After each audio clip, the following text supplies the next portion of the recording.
Hi, this is your Yo-Yo Sam. Welcome to my channel. To all subscribers and non-subscribers, you are very much welcome. And if you have any comment, just go to the comment section of my channel and hit also the notification bell so that you will be notified as long as I have new upload. And thank you very much. Come on, let's go. Let's bolt in.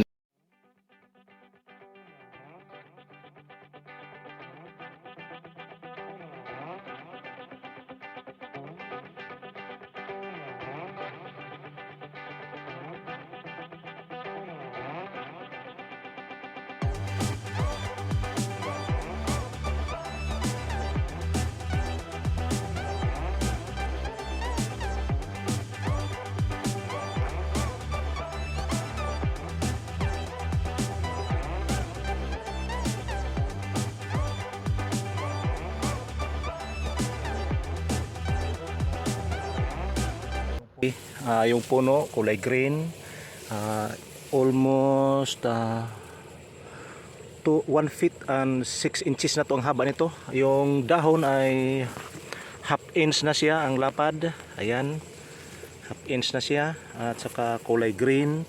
Tapos na to nalagyan ng fertilizer, yung 1620 at saka urea, at tapos rin to nilagyan ng pinag-spray na rin to at tinanggalan yung mga damo. Ito ngayon, yung tubig kunti lang. Ayan. Yung 480 ay sabi ng may-ari nito ay pag ito'y isaing ay malambot siya.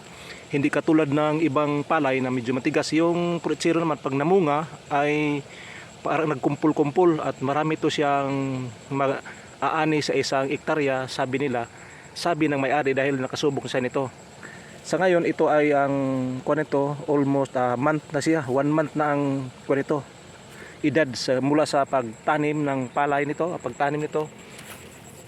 Ngayon sa umagang nito ay June 28, 2021, at medyo ang palay ay medyo masa-masa dahil maaga pa. Makita mo yung mga mist at saka yung humid. Ayun, yung dew ng palay, yung yan, yung mga. Sa ngayon kasi nagkuha na ko nito, nag-video na ko nito na nakaraan, kaso lang na-erase dahil yung computer ay naginamit ko ay hindi gumagana. So palitan siya ng hard disk, kaya ganyan inulit ko to pag video upang mai-upload ko sa kabilang computer. Kasi kung hindi, sayang naman yung ginawa ko. Mahaba kasi ito yun eh. Sa ngayon ito ngayon ay 1 month na siya, at ito at pakita ko yung kapaligiran niya. Ayan.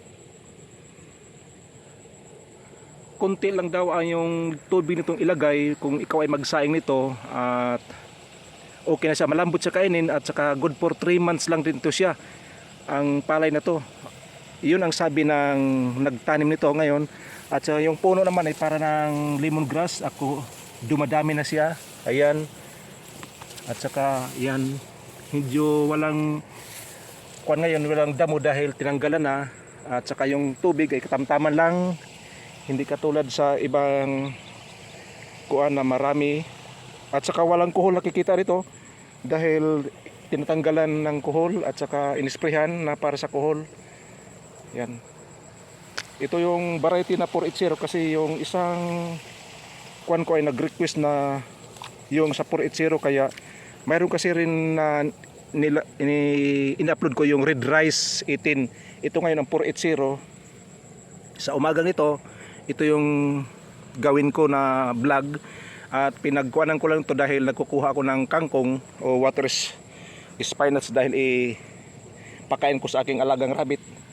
At duman ako dito para mag-vlog nito dahil yung isa nga na binablog ko ay nawala. Makita mo rin ito yung mayroong dragonfly na maliit. So pag ibig sabihin ng dragonfly na nandito siya sa palayan, ang insects na yan ay konti lang dahil kinakain ng dragonfly.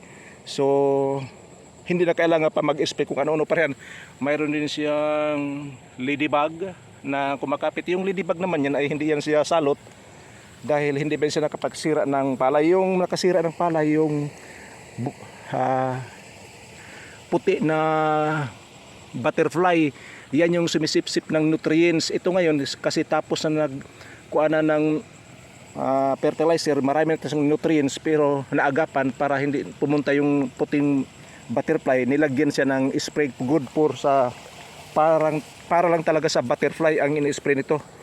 Kaya yun ang dahilan na walang walang butterfly, pero yung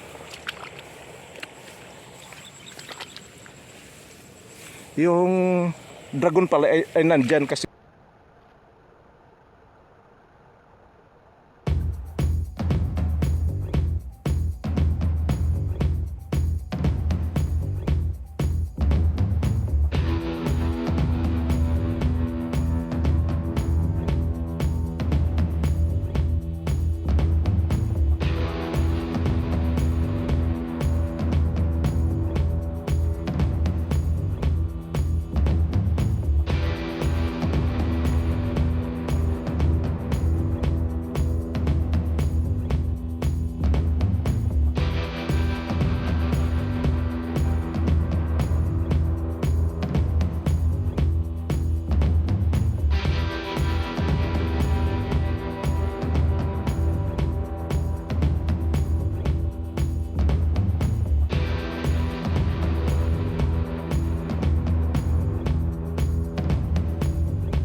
Ayan, mas green na siya.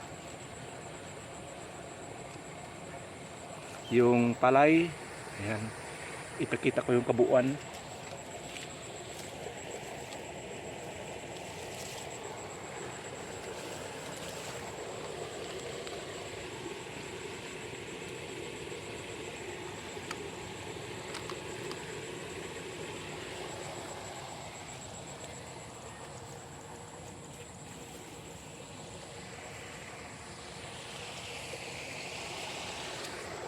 So this is your Yoyo Sam. See you on my next vlog, and don't forget to subscribe my channel and share it to your friends or pal.